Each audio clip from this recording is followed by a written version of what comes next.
Welcome to another episode of the State of the Bulldogs. Sam, Mike, Jeb, and Grant. Just Grant and I tonight. A lot of stuff happening, Grant. We got a 2-1 NBA Finals with the Pacers leading. We have a 2-1 NHL Stanley Cup Finals with the Panthers leading. We got the College World Series. We have the Track National Championships. We got the House Settlement. We have football times being announced. I think the soccer schedule came out today. All kinds of things happening, despite the fact that we're kind of, we're not even in the academic season, the athletic season. There's really nothing going on except for the 8 schools in Omaha and the poor track athletes who seem to never really get a break. The season never really ends. But Grant, how we doing, man? All good. Yeah, our last Samford athlete just finished, as we'll get into, up in Eugene. Bradley Franklin, the freshman, again to run. But yeah, are good. A lot of stuff that you wouldn't think would be going on. There's always something new, no matter how much on the field games or contests or whatnot you get going on. Especially now with the way college athletics is turning to. Yeah, it's always kind of in our lifetime. It's always hedged on professional, pseudo-professional athletes, and now we're just like full-fledged professional athletes. But let's start with the track field. You brought up Bradley Franklin, finished 15th, which does not qualify him for the finals, but still, as a true freshman, absolutely ridiculous. That was awesome. 110-meter hurdles, finished 15th, ran a 13:57. I looked at the final runs on Friday. I looked at last year's final. I think the national champion was the low 13s, like 13:1, 13:2, something like that. Wow. The record is like 12.9. So they're not even really like whoever that guy was. I think it was for Florida. That dude was blazing fast, but still, nonetheless, really cool that Samford had a representative at the national championship, and that Franklin's a freshman. Yeah, exactly. Yeah, he won the indoor SoCon title in the 60-meter hurdles, qualified for nationals. And then he broke the school and SoCon record as a freshman, the SoCon 110-meter hurdles, and then competed up in Eugene at the home of Nike up there with Eugene, Oregon. So yeah, pretty cool to have a freshman from here in Birmingham. Went to Thompson High School from Alabaster, same high school that little Tua went to after Tua went to Alabama. They got a good football school, but yeah, that's cool to have an in-state. Yeah, cool to have an in-state guy kind of on the scene and moving on to his sophomore season coming up.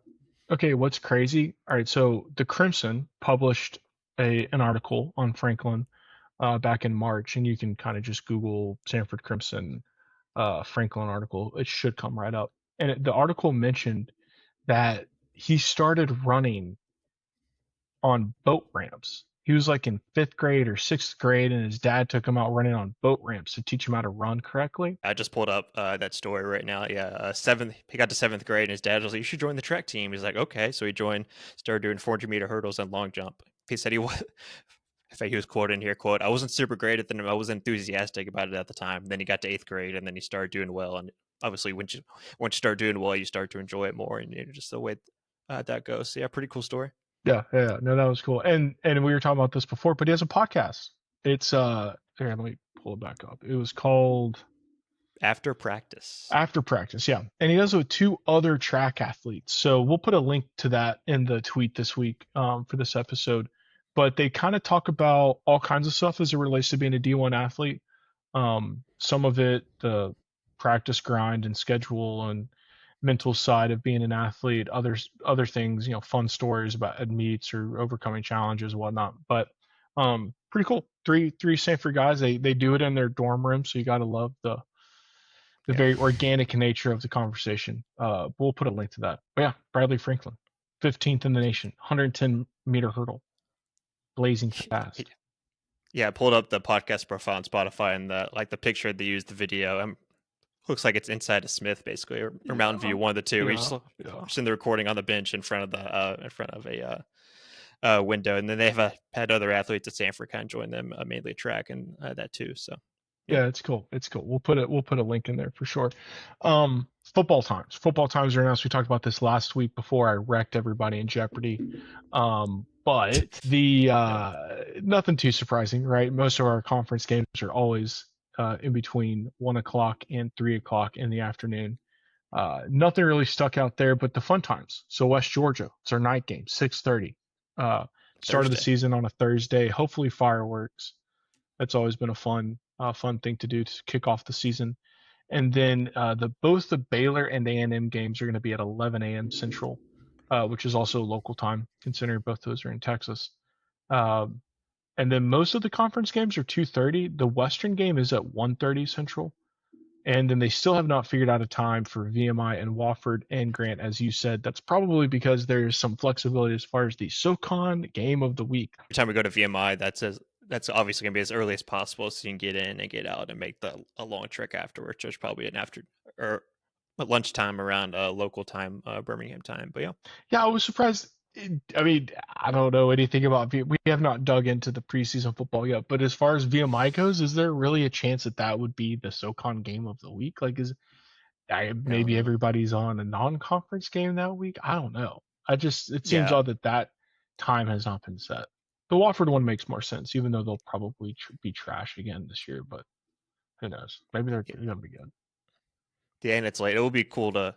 I guess we really don't know, but for some of the in-state Alabama Auburn teams, what time they actually play, and then what time Sanford's home games are. They do have some of those times yet for the Power Four, but they got like the TV windows and whatnot. But yes, both the Sanfords bye games, Baylor and A&M, are both 11 a.m. ESPN pluses, which is what we kind of expected. Sanford's kind of gotten kind of lucky in the past with the Florida game being a night game last year. Auburn game was a night game a couple years ago, so Yeah, that was sweet. having buy games early in the day, kind of I get it done and get the ESPN Plus window. So Yeah, it's gonna be really hot for that Baylor game. I've been to a Baylor game at about 11 o'clock um, in August and September. It's brutal. It's brutal. But it's an awesome stadium. I mean, look, I know there's a lot of Samford Baylor connections. We'll talk about this more when we talk about football, but I'm probably not going to make that game in person, but highly recommend it. Hard to beat the view at McLean Stadium of the river. You got the football game yep, going. It's pretty sweet. I mean, I cannot stand the Baylor Bears for a litany of reasons. Um, but got to give it to them. They got a nice facility, and really want to see that basketball stadium. yeah. Just if you go down to Waco, maybe you can have a friend who has a boat and you can tailgate on the boat before you actually walk That's over to the cool. stadium since you're right there. So boat gating, basically, you can go out there and hang out before that night and before the game. That's like you said, a cool kind of venue. And Baylor's going to be supposed to have a really good year with the same quarterback, Sawyer Robertson, coming in. They host Auburn week 1, and they play SMU week 2, then Sanford week 3. So they're It's a hot getting their start. state of Alabama fix for sure. Yeah, exactly. Dang, that's Yep. a brutal stretch. SMU and Auburn, one playoff hopeful, one or playoff team last year before they get the dogs. Interesting. Yeah, but I like I said, Yeah. that's gonna be a hot game, hot game. That kind of Hey, takes us. Go ahead, Grant. just an aside, Baylor's first 4 games are Auburn, at SMU, Sanford, then Arizona State, and made the playoff last year. So like 3 of those 4, That's tough. like those, that's a heck of a start before they go to Oklahoma State. But yeah, that's kind of a cool start when you Yeah, thinking about that. no, presents a good opportunity to build that resume. But Grant, you mentioned there are two buy games. Sanford's going to need that money because for as far as we know, we are opting into the house settlement. So Grant, give us an overview of what the house settlement is. The judge just gave the okay this week. Yeah, we'll see how long this lasts. But settlement was a lawsuit brought on by former Arizona State swimmer Grant House, hence a House statement, other athletes, arguing that the NCAA's restrictions on revenue sharing violated antitrust laws. So basically, for years, all we've ever known is that schools have not had to share their revenue from their guys with athletes for share to the athletes, but now they're going to have to. So there's different parts of the ruling. One is direct compensation. Schools can now pay athletes for their likeness NIL benefits instead of using these collectives, which might die down some, although I'm sure all these big schools will find other ways around this. So yeah, basically the schools can pay the players, and revenue sharing. Big schools, there's a certain amount of money they're going to share the revenue with their athletes, and there's a certain percentage for each sport that every school can decide whether they want to share it or not, and that they could set their own requirements of what they want to share. Also included back pay, so I can't remember the dates, but approximately 2.5 billion will be paid to past and present athletes for lost opportunities. So there's like a certain time set. I want to say like 2014 to now. I'm basically saying these guys who weren't able to get money off their name, image, and likeness, so we're going to have to back pay this. But now that's going to be halted due to a settlement. They're due to a lawsuit by some. female swimmers over Title IX, which we'll get into. So yeah, basically, it's just an easier way to kind of supposedly quote in quotes limit the rules of NIL and try to find a little housing to make it a little bit easier. But so schools can pay their athletes now is basically the whole gist of it. Yeah, and the reality of it is this changes nothing. Makes the athletes just makes college athletics more expensive. Athletes are going to get Yeah, more money. That cost is going to get passed on. Um, and so let's take it one part. So let's talk about the back pay. So that was an interesting thing because that part of the settlement. Well, let's back up even further. It's a settlement. pun intended. So the court importantly did not decide the outcome of the case. The two sides are agreeing to the settlement. The judge has to approve the settlement, but that's an important distinction because as we kind of dig into this a little bit, as far as we know, um, because it wasn't decided by the court, there's a lot of details that were not fleshed out and are not necessarily legal. Even though the judge is pressing okay on the settlement, it's already being challenged. Like that's what's wild. It's already being Yeah, challenged. didn't take long at all. Yeah, So the first part that's being challenged is the back pay. So there's 8 female athletes from Vanderbilt, I think. There might be other schools, but primarily Vanderbilt, who are challenging how that back pay is calculated. They're saying it violates Title IX. So right off the bat, it's not even effective yet. The week that this thing was approved, um, already being challenged. The other thing that is going to be challenged as soon as it does become effective is the NIL clearinghouse. So something yeah, that's the everybody's other been hearing portion. about, from the Andy Staples show to PTI to whatever show Mike Greenberg runs All now on ESPN after leaving the best show on earth, Mike and Mike in the mornings. All they've been talking about when it comes to NIL, all they've been hearing or relaying from the coaches and the administrators is they want guardrails. Well, let me tell you, there are going to be no guardrails. For a moment, there will seem to be guardrails with this clearinghouse where supposedly Grant, if it's until you get sued. a Yeah, yeah, $600 deal or over, which is an insanely low threshold, it goes through. yeah, Is it Deloitte? I think that's going to be yeah. running this clearinghouse. So great. Yeah, yeah. Deloitte under this commission, they're supposed to decide every deal over whether it's quote the term they're using fair Fair market market value. value. But what's that market value? We don't know. We're just going to decide at that point. So Exactly. that's so once they say you can't do this deal because it's not fair market value, well then the athlete can sue and say, well, what are you going to? Who's deciding fair market value? Like we said, I'm just going to sue and be able to get this. So that's going to happen the first time a deal gets shot down because it wasn't fair, And quote, fair right, market and value. maybe nothing ever gets shot down. Like if I'm Auburn and I pay my quarterback $10,000 and it goes to the NIL clearinghouse and they're like, hey, his market value, he has 0 stats. Like kid's never played a snap of football in his life or in college, and they're like, this is not quote unquote fair market value. And Auburn says, well, this is what we're willing to pay. Well, like maybe that's the definition of fair market value is what is this school willing to pay? And in that case, there's probably Yeah, never going to be an issue. They're just rubber stamping and documenting all the NIL activity, maybe just to get data. Maybe that's the whole point of this is to collectively or to centralize and the data collection, I guess, to make things more efficient and allow the schools to collude more than they probably already are. That's just because otherwise, as you said, as soon as that sucker gets denied, they're going to court. And guess what? The court's not going to do.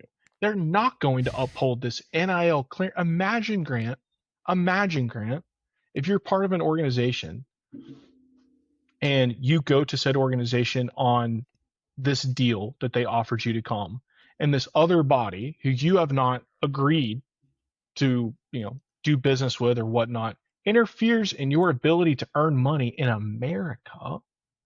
yeah, There's legalese here that is could be used. I don't know what that legalese is, but someone restricting your economic freedom is highly frowned upon. When have we ever seen? I mean, we have an entire brand or an entire organization of the government, uh, the and our National Labor Relations Board that was born out of the idea of leveling the playing field between large yeah, corporations and the individual American for the greater purpose, in the sense that the more empowered the individual worker is, the individual employee, individual citizen is to earn money, to work. to make their lives better, the better off the country will be, as opposed to corporations, or in this case, colleges and conferences, exploiting said labor, said employees, said athlete, student athlete.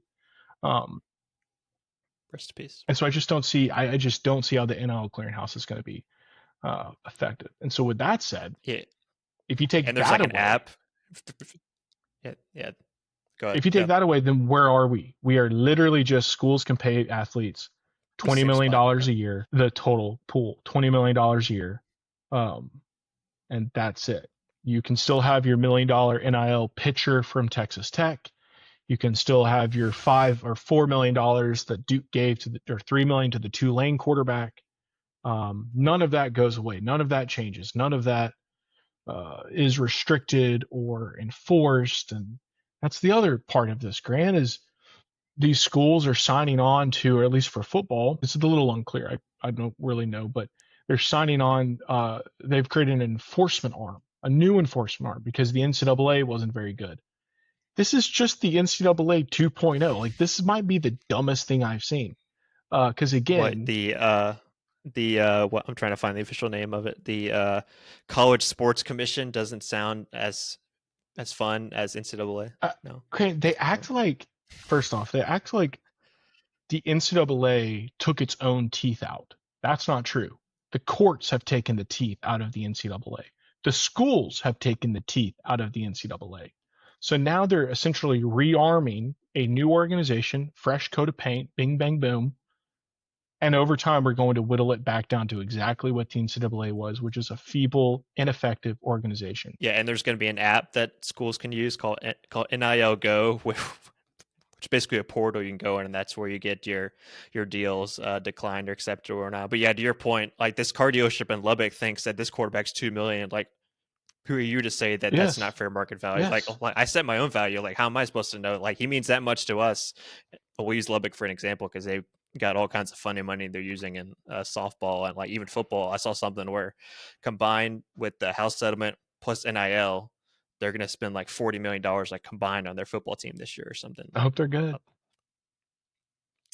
Yeah, they better win the Big 12. But yeah, that number the big school is using is $20.5 million of your revenue. You can split that up however. So they're basically using different ways. I want to say for the big schools, obviously it's a little bit different. Samford obviously didn't make $200 million in revenue like Oklahoma did this last year.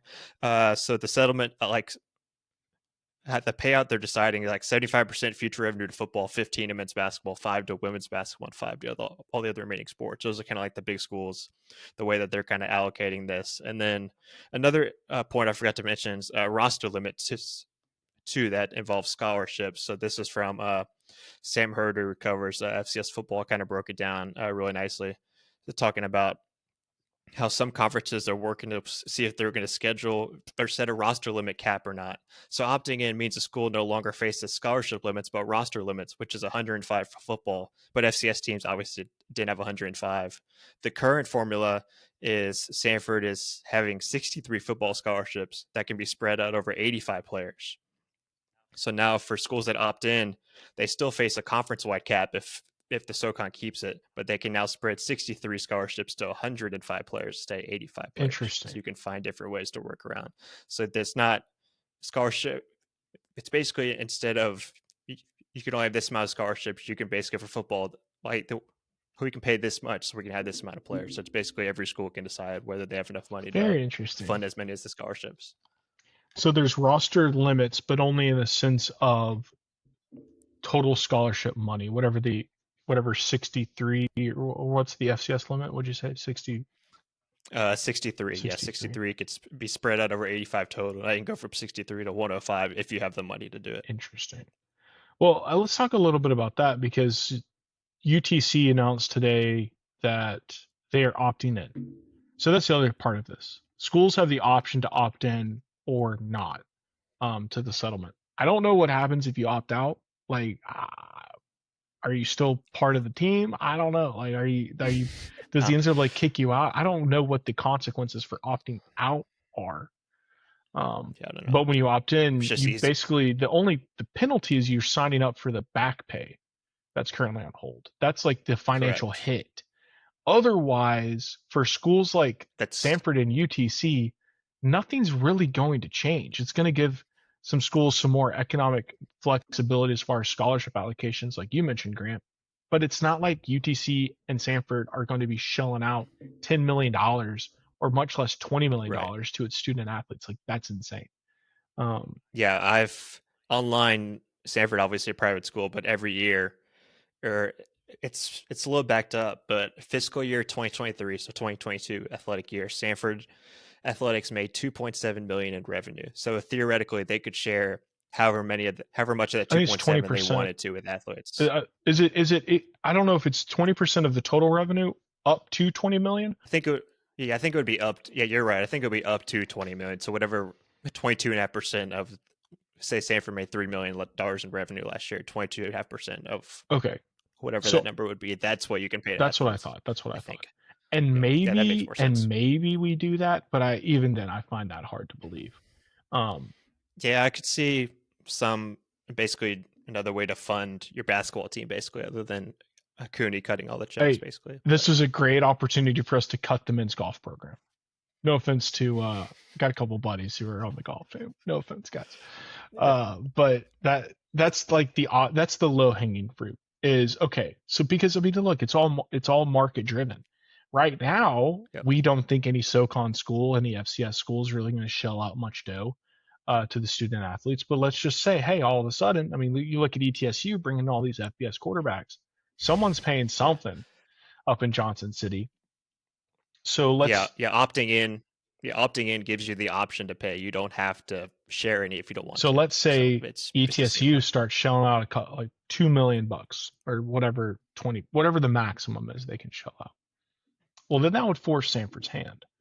Um, and if you're looking to maximize that, then the low hanging fruit is to cut non-revenue generating sports, which Right. That's for the next most step. schools like Samford is every single one of them except football and basketball. Technically, baseball and softball are probably revenue generators. But I mean, Murray State made the College World Series. There's 800 people that can fit in the stands of Murray State. Does that qualify as a revenue generator?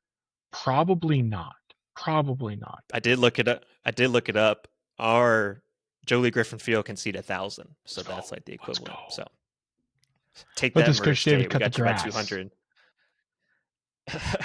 No, He does no, he does not. not cut the grass. So that there might not be grass for him to cut in a couple years. That No, might we just be don't need to talk straight about turf. that. But That's another thing. If the NCAA cares so much about money, let's start having facility requirements. And first is getting rid of turf.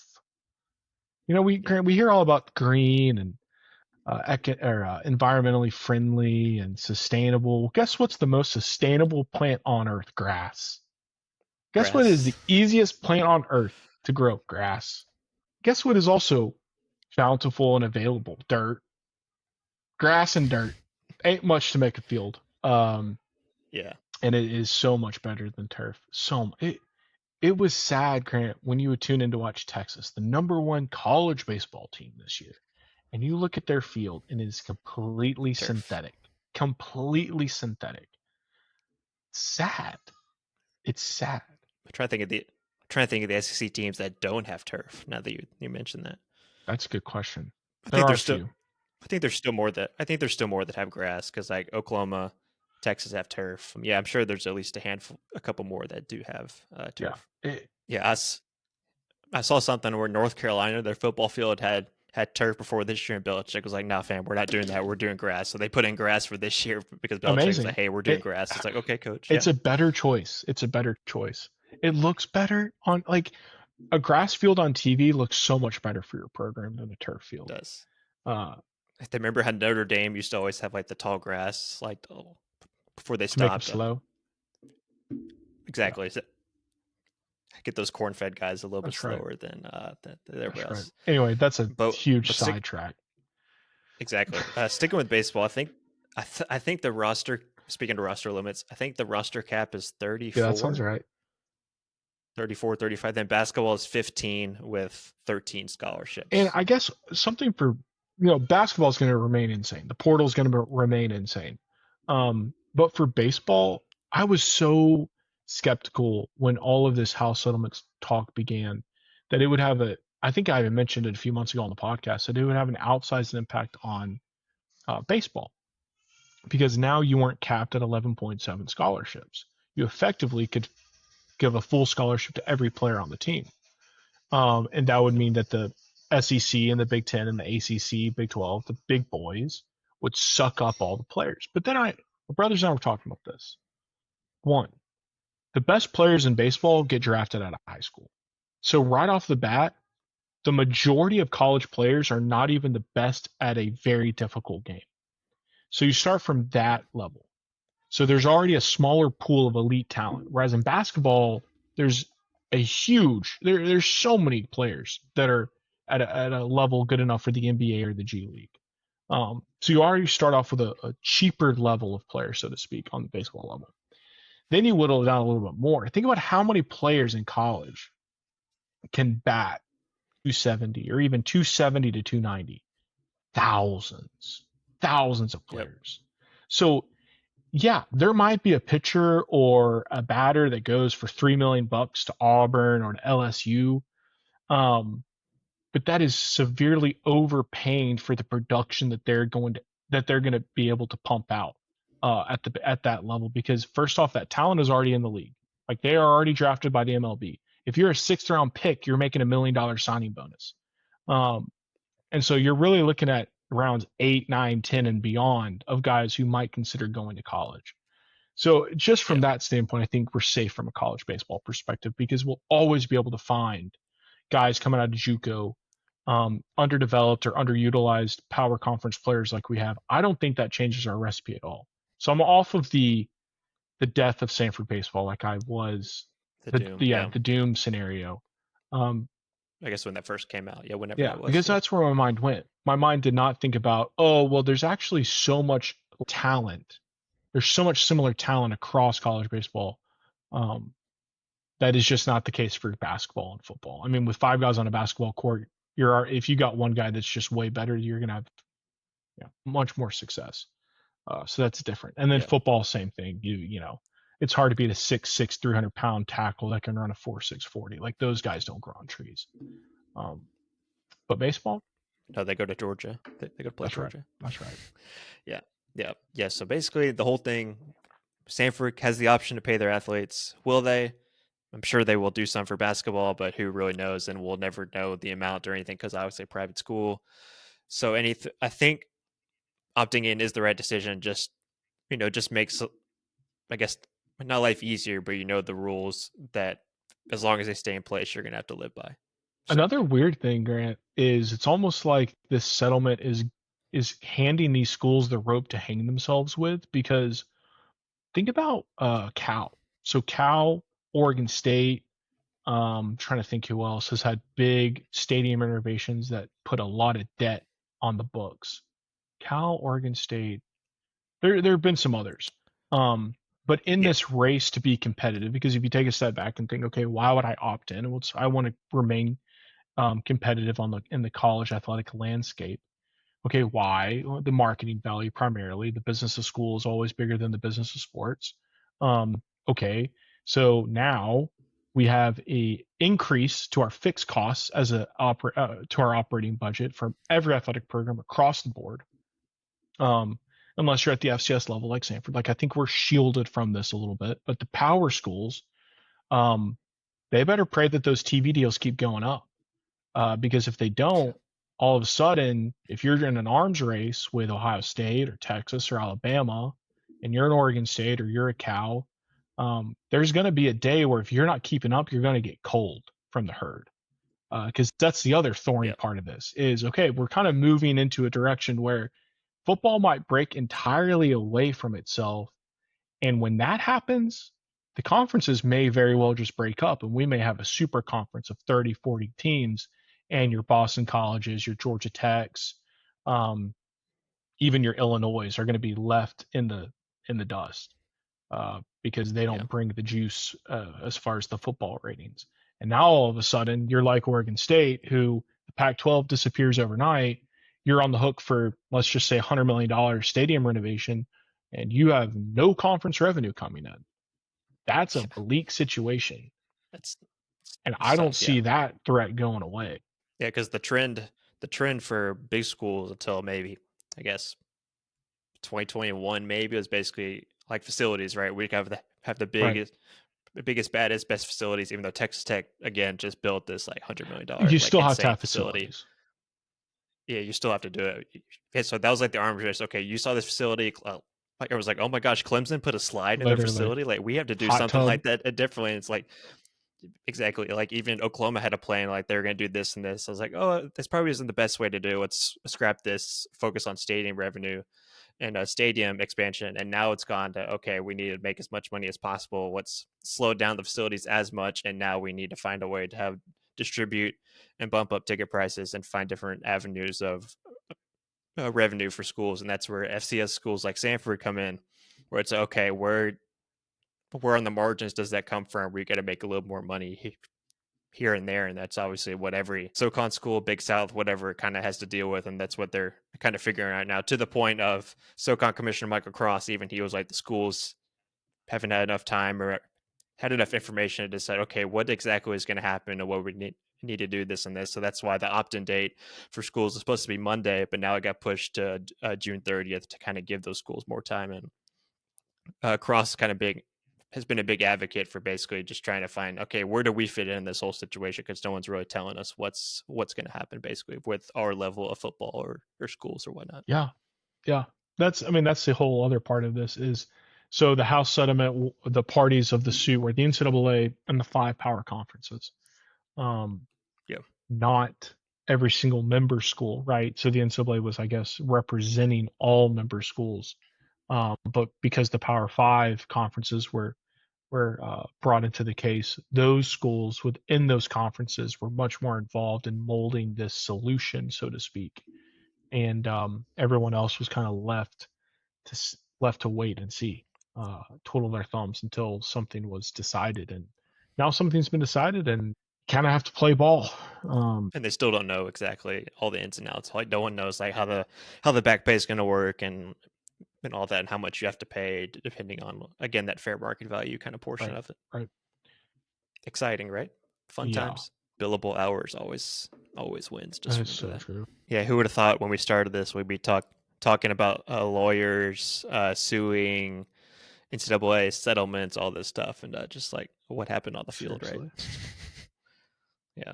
Grant, you made a good point. You brought up a good point about um, you mentioned raising the rising cost of tickets and kind of everything involved with attending a sporting event, because that's a natural consequence of the uh, increased operating costs of the athletic department. Is whether you go to an Auburn game, an Alabama game, or a Samford game, there's more money these schools are having to pay to keep these programs running, and those are going to be pushed down to the consumer. And one thing that's been interesting is kind of leading up to, I guess, before leading up to COVID for about 5 years, there was interesting discussions about attendance that was on the decline. College attendance was on the decline. Yep. I think we've seen that trend reverse, and some of that has to do with the conference consolidation. Is I mean, we both follow Oklahoma too, and you look at their schedule in 2025 versus 2018, and there's about 5 or 6 more games you're going to be willing to pony up any kind of money to go to. And so it's Mm-hmm. kind of a beast that feeds itself. But that's the sad reality is like you look at like I went on today to look at the College World Series tickets. The LSU Arkansas game on a Saturday night, you're looking at the get-in I'm sure price that's of about insane. $300 to $400, which is Yeah, that crazy. sounds about right. It's I That's crazy. That sounds about right. it's a This has been going, but non-elimination game, a non-championship game. It's a first round Saturday night game. I went to the Wake Forest LSU game, the Paul Skeens Rhett Lauder game. Incredible baseball game. It was not $600 to see two of the best pitchers in the country, two of the best teams in the country. I think it was 150 by the time it was all said and done. And that was 3 years. That was 2 years ago. That wasn't even that long, and it's already exploded to yeah, 600. Now, granted, you can get into the Arizona Coastal game, um, for about $30 or maybe even $20. Yeah, I looked it up. You can get into Murray State, UCLA for Okay, and 35. that's more reasonable. And that's what it for the past. I mean, forever the College World Series was a very affordable, awesome sporting event. And if you could get past the hotel fees, the hotel prices, because those have always been insane. But you could do an Airbnb, or you got a hotel 45 minutes outside of Omaha, or you got rented an RV. There are so many ways to make it economical, and that's changing. And that's just college baseball, the least popular of the big three revenue generating sports. That's what's wild. Now you go to an Auburn football game, $200 for a ticket for a bad game. The get-in price That's right now for the Alabama Georgia game, okay, which is September 27th, is the get-in price is $575. $575. at the Texas game, 640 is That's getting. insane. That's insane. And so, you wonder why the FCS has a shot of keeping some of these games, these buy games. I think the only shot is from a political and community relation perspective. Is the only game a family can afford to go to. Because unless you have season Yeah. tickets, you're not going to have families of 4, families of 5 going to a game, which is terrible. I mean, think about what college football means to every community in the South and even the Midwest. It's everything in the fall. Everything is built around what are you doing Saturday. The old joke is you don't have weddings on Saturday during the football season. And then there are people that actually skip weddings during when they do get scheduled on a Saturday in the fall. And so you just have this entire family culture of, oh, I remember when my dad took me to my first Bama game or first Auburn game. I remember when my dad took my first Samford game. The FCS is going to be the only place you can go take the family of 4 or the family of 6 to a Exactly. football game and not have to take out a second mortgage. So there's all these other little, Yeah. side effects, so to speak, of the changing environment. And guess what, Grant? The quality has not gotten any better. In fact, I think for football, especially, the product has deteriorated because you no longer have teams in the same weight regimen, um, the same practice regimen for 3, 4 years, molding itself as a true unit going out there and playing football. You kind of just have a hodgepodge of guys just trying to fit in on a yearly basis. Yeah. So a lot of moving parts, and none of them Yeah. I favor. So Or pause.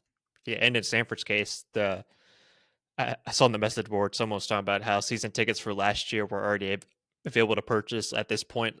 Last year, this year, they haven't been released yet. Is that just waiting until July 1? what Okay, we got to this pay. is what we got to pay. And that's a big reason why maybe Sanford's like, hey, we do need these 2 buy games in 2024 to kind of give us a bump when it comes for, for July 1 this house. Because when you put together A&M 550K, we don't know Baylor because private school, but you can safely say it's around 500K. So you have both of those, and then you have Bucky's buyout. That's almost $2 million you're getting from the state of Texas to kind of help you bump, however you want to allocate that. Has my we're already in the black $2 million if you put it all together. Sick, right? Yeah, yeah. I there's so what it's fun to think about, fun to talk about because you can kind of dive into every little aspect for as much as you want. And I'm sure we will continue to harp on other things as they come up. But to me, the big takeaway is not much is going to change for schools like Samford until one of us decides that we want to pitch in a couple 100,000 or $1 million or whatever to get Yeah, that exactly. competitive Yeah, edge. And then it's like, okay, well then it's still all relative, but um, that's really yeah, the only thing that's going to change because I don't see the NIL clearinghouse holding up. The back pay is a moot point because it's going to be paid out one way or another. That amount for us is not going to change. It's just the amount of who it's yeah, going and to is going to change. and that's over like 10 years. It's not like a one-time payment. It's like it'd be filtered out by 5 to 10 years or whatever until it's all done. I don't know. Maybe we can start picking salaries. Okay, you don't need this one, and we'll. So what's another couple 100K for football? We're paying Dr. Westmore 450K All right. for something. I don't know what. Let's just take a little bit of that and move it to football. Exactly. Yeah, exactly. Or Um, basketball. Yeah. so that's the I don't sad know. part of this is it seems like monumental change and oh we can all sit back and relax now. NIL's kind of been the genie's been put back in the bottle. Um, but that's just not the case.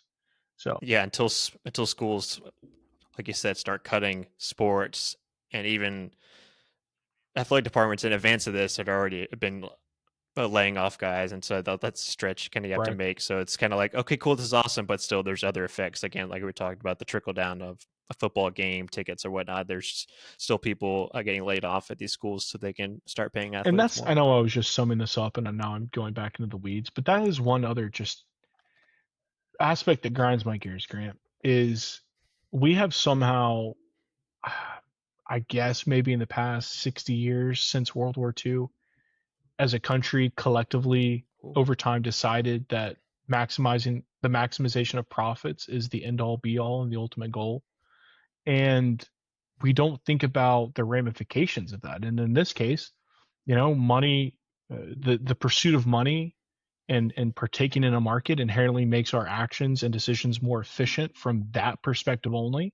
And so part of that is, you get away with the men's golf team, even though I joke about it, you do away with the women's volleyball team, in order to create a more efficient organization so you can put more resources or money into the sports that are generating said revenue. But there are human costs to that, there are cultural costs to that, there are community costs to that.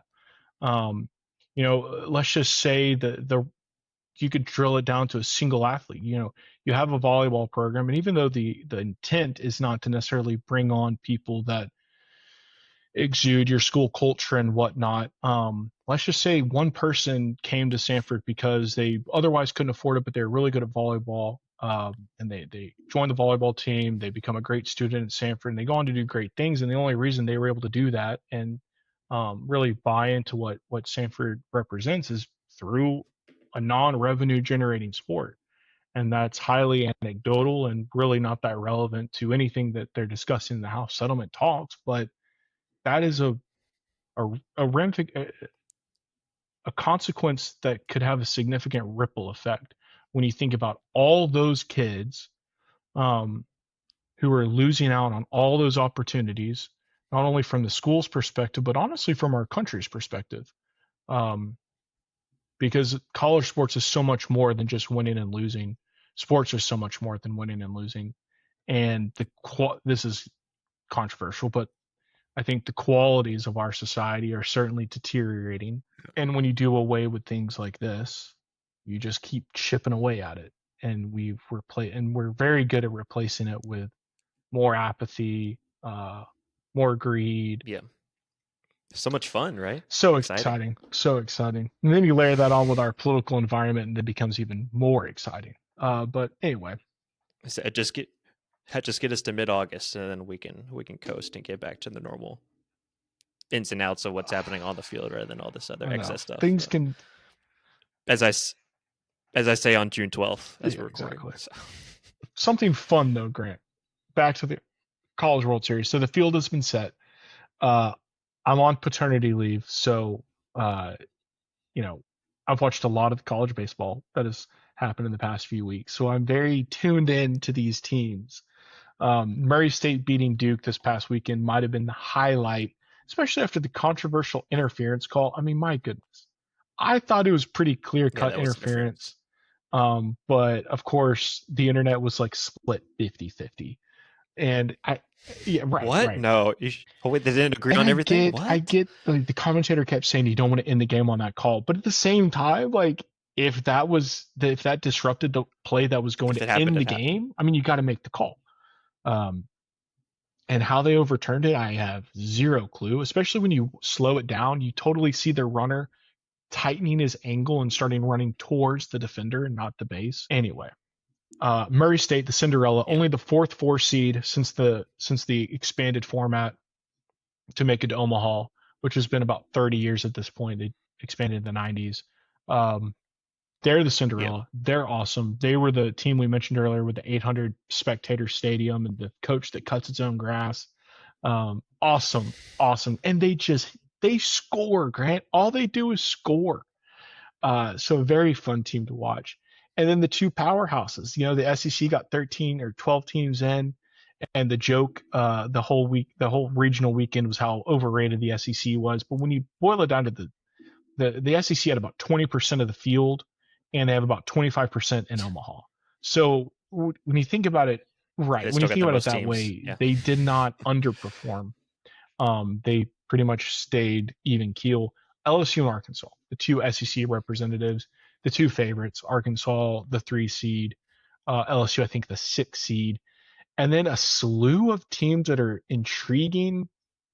Um, Oregon State, they didn't play, they played independent all season. 20 something games on the road, more than anyone else in the country. Awesome. Arizona, super hot Big 12 team. Uh, Aaron Aaron Walton, Walton. who's been the absolute stud offensively He's been and defensively. ridiculous. He's been on Sports Center during that Yeah. UNC series every night.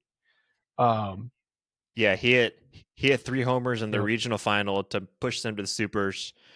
Hit a couple home runs in North Carolina, robbed a home run, made a couple other diving catches, and as you said, yeah, it's wild to see him. Like I was like Arizona, like I don't know how that fit would be. Then he's just exploded over the last Yeah. month and a So you half. got the Aaron Walton in Arizona. Obviously, we're partial to that team. Louisville had a fantastic series against Miami. Really want to see Miami get through. They have a 3, 4, and 5 guys in their lineup who are just insane monsters at hitting the baseball.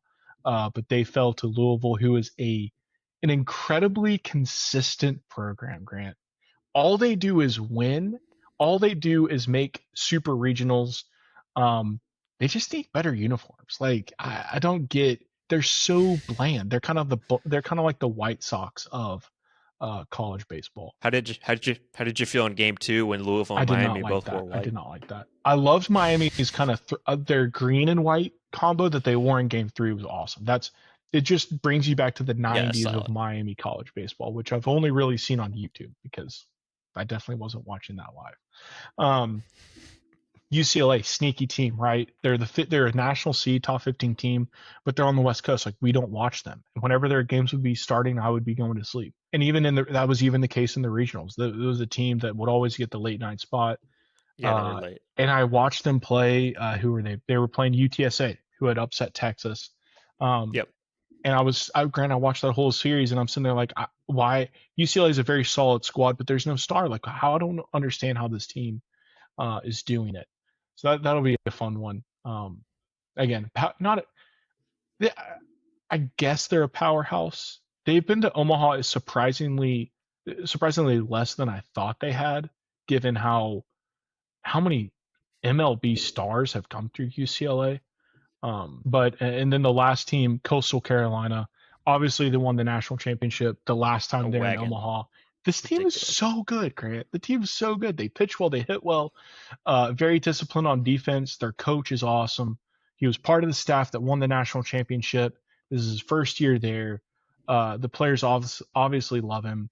Um, and the way they just went into Auburn, Auburn. who I mean, Yeah, honestly, Grant, after the regionals, I thought Auburn was going to win the national championship. The way they just took care of business in yeah, their they're regional, rolling. the fact that Coastal comes in and sweeps them, Yeah, Coastal's a wagon. They've won 23 straight it's games. insane. Like that's insane. Especially in college baseball, no matter any baseball, college baseball, how volatile it is. 23 straight. They went. I guess they hosted their own regional. Yeah, hosted their own because they Hmm. had the Florida dust up with O'Sullivan, and then they go to Auburn sweep, and yeah, they've obviously been on tear, finishing 53-11, the fewest amount of losses of any team in Omaha. Wild. Yeah, it's awesome. I again don't like the uniforms. I hate teal and black. I think it's a cheesy, tacky color combo, but I love that team. Really easy team to cheer for. They're kind of the antithesis of Tennessee. Grant, what are we thinking? Who's your pick? Who's your underdog that you want to win?